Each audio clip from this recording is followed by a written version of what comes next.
Hello friends, आज मुझे अपना एक पैगाम, एक मैसेज सितारा को देना है।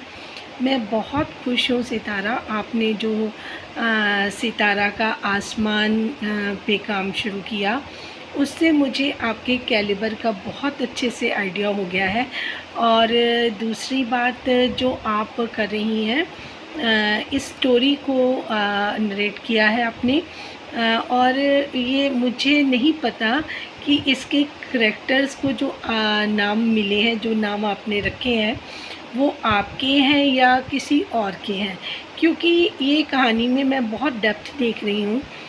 ये जो आपने रूही मैम का करैक्टर रखा है, ये जो आपने अंगूठियाँ वगैरह दिखाई, तो जैसे वो टैरो रीडर्स होते हैं या ये चीज़ें बताते हैं, उनसे ऊपर जो स्पिरिचुअल गाइड्स होते हैं ना, जिनको हम स्पिरिचुअल गाइड्स बोलते हैं, तो उनको कुछ चीज़ें जैसे कुछ होना है पहले ही पता चल जाता है, और हम जाते हैं तो वो बोलते हैं कि आपके साथ ऐसे होने वाला है या आपके साथ पहले ऐसे हो चुका है, आप इसीलिए जैसे हम एंटर करते हैं तो एकदम से, क्योंकि उनको पता चल जाता है, वो स्पिरिचुअल गाइड होते हैं हमारे।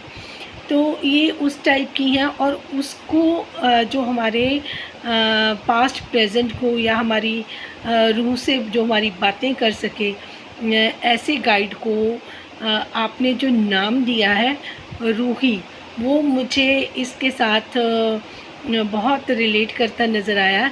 जो रूहों से बात कर सकता है उसको ही रूही बुलाया जा सकता है, कि वो रूहानी बातें जो हमें लगता है कि हम लोग तो दूसरे की बात समझने में भी कई बार गलती कर देते हैं, जो ज़िंदा लोग हैं हमारे सामने हैं, या हम उसको अंडर एस्टिमेट कर लेते हैं। लेकिन कुछ लोग ऐसे भी दुनिया में हैं, मैंने उनके बारे में भी सुना हुआ है, जो आपको बता देते हैं। इंडिया में भी ऐसे बहुत सारे सेंट्स हैं, और उनके पास अगर आप जाओ तो वो आपको आपकी लाइफ खोल के रख देते हैं, आपको एक्सप्लेन कर देते हैं कि आपकी लाइफ में क्या हुआ, आपकी मदर दुनिया में है या नहीं, मतलब जो भी, एक सबकी कहानी अलग होती है, तो जो भी हो वो उसके बारे में बता देते हैं। दूसरा इसमें जो मुझे डीप कनेक्शन नज़र आया, उसके बारे में बात करूँगी। जैसे किसी के 2 या 3 बच्चे हैं, जैसे 2 लड़कियां हैं या कुछ, मतलब कुछ भी हैं, तो हर एक की अटैचमेंट अलग अलग होती है। कई लोग ऐसे होते हैं जो अगर जैसे फादर की डेथ हो गई तो उनको जो नुकसान नज़र आता है, वो नज़र आता है कि अगर वो ज़िंदा होते तो हमें मोर कंफर्टेबल फील कराते, और हम ज़्यादा अच्छे से रह लेते। कुछ होते हैं कि उनकी प्रेजेंस नहीं है, तो उसमें उनके प्यार को मिस करते हैं। तो डिफरेंस होता है हर बच्चे में, हर एक इंसान में, हर रूह में अलग अलग चीज़ें पाई जाती हैं। जैसे कि मैं आपको एक बात बताती हूँ। एक 3 सिस्टर्स थी। एक उनके फादर गवर्नमेंट जॉब में थे, और ये था कि अगर उनकी डेथ हो जाती है तो जो बच्चा फर्स्ट होता है, चाहे वो लड़की हो लड़का, उनको जॉब मिल जाती है। तो जब उनको जॉब मिल गई उनकी फ़र्स्ट बेटी को, तो उसको कभी इस चीज़ का दुख नहीं हुआ कि मेरे फादर एक्सपायर हो गए।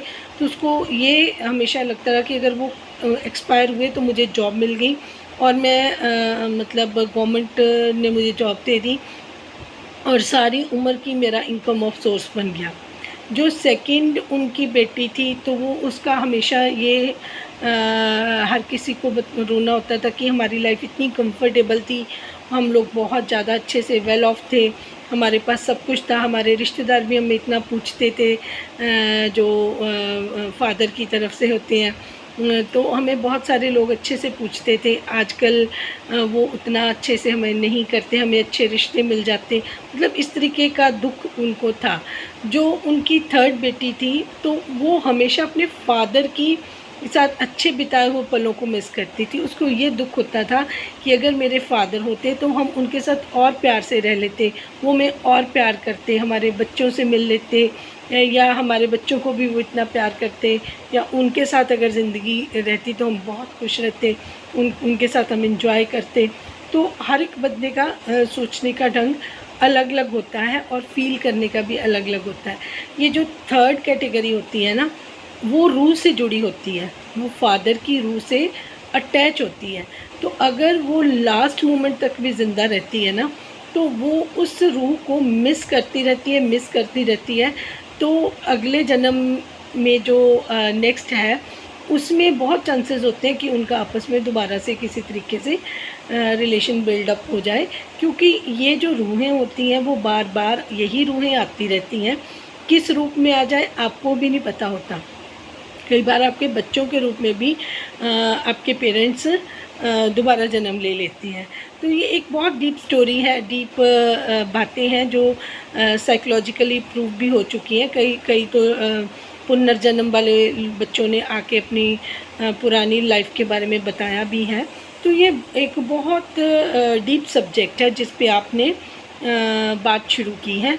तो ये 99% लोगों को ऊपर की स्टोरी, जो कॉस्ट्यूम्स हैं, जो ब्यूटी है इसकी, या जो आपने आवाज़ आपने बहुत अच्छी यूज़ करी है, ये उन चीज़ों तक तो लोग समझ पाएंगे। बट जो इस स्टोरी की गहराई है, या जो आप एक्चुअल में आप बताना चाह रही हैं, वो मुझे जो इस स्टोरी को देख के लग रहा है वो यही है। और जहाँ तक मैं आपको पहचान पा रही हूँ, मुझे लग रहा है कि वो जो आपके अंदर जो फीलिंग है, तो वो थर्ड जो मैंने अभी बताया है लड़की, उस टाइप की है। तो वो रूहों से कनेक्ट होने का जो होता है ना, जैसे सपने आ जाते हैं, तो ड्रीम्स में भी ये लोग आते हैं, क्योंकि भगवान भी ड्रीम में आते हैं। और ये जो ज़्यादा कनेक्ट करता है, भगवान को ज़्यादा याद करता है, तो कई बार भगवान ब्लेस करने के लिए सामने फॉर्मली नहीं आ सकते, तो वो ड्रीम में ही आते हैं। और दूसरी बात, जिनको आप ज़्यादा प्यार करते हो, आपके पेरेंट्स हो गए, आपके मदर फादर, कोई भी हो गया, आपका कोई क्लोज़ फ्रेंड हो गया, वो भी कई बार आपको सपने में दिखते हैं। तो इसका रीज़न ये होता है कि वो रूहें जो आपके सामने तो नहीं आ सकती, क्योंकि जब वो एक बार इंसान चला जाता है, लेकिन वो अटैच रहती हैं, तो वो सराउंडिंग रहती है। कई बार आपको ऐसे लगता है कि यहाँ पे कोई है, आप किसी की प्रेजेंस को महसूस कर पाते हो, लेकिन आप देख नहीं पाते। ये बहुत डीप सब्जेक्ट है, और आपने इसको शुरू किया है, तो मैं यही प्रेयर करूँगी कि आप कामयाबी से इसको कंप्लीट करें। और मैं इसको देखना चाहती हूँ कि आप इसको किस तरीके से एनालाइज़ करोगी इसका, और किस तरीके से इसको प्रेजेंट करोगी। ये बहुत इंटरेस्टिंग लग रहा है मुझे। तो मैं इसको देखना चाहूँगी कि अब आप इसको कैसे लेके जा रही हैं। और इन सब चीज़ों के साथ साथ जो बवाल अलग से मचे हुए हैं आपकी ज़िंदगी में, आप उसको इग्नोर करें और अपने हस्बैंड को भी फ्री रखें, क्योंकि अगर आप इन चीज़ों में इन्वॉल्व रहेंगी तो घर का और बच्चों का भी ध्यान रखना है, और आप फालतू के झमेलों में दूसरों के ना ही पड़े तो ज़्यादा बेटर है। कल को यही आपके गले की फांस बनेगी। बट जो आपने ये लाइन एंड में बोली है ना कि मैंने खुद को बिज़ी कर लिया, आप मानेंगी नहीं कि मेरा मन खुश कर दिया। मैं इतनी सारी वीडियोस आपको बनाई थी, इतनी सारी, कुछ ना कुछ ज़रूर कभी आंखों के आगे आ जाता है जब टैग करते हैं, जब आप स्क्रॉल करते हैं। तो मे भी कोई वीडियो आपने मेरी भी ज़रूर देखी हो। तो अगर आपको ऐसा कुछ है तो आप ज़रूर इसको इस तरीके से ही लेके जाएं, और मुझे इसको देखने में बहुत मज़ा आ रहा है। थैंक यू सो मच इस तरीके के सब्जेक्ट को स्टार्ट करने के लिए। और दूसरी बात, हर एक बंदे का लेवल सेम नहीं होता।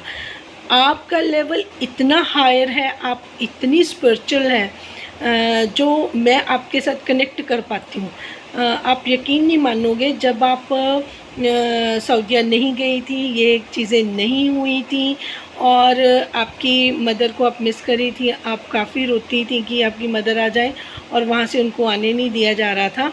और आपको पता है कि मैंने कितने मैसेज आपको करे और कितनी अपनी सिस्टर को करे, मैं वो खुद नहीं कर रही थी।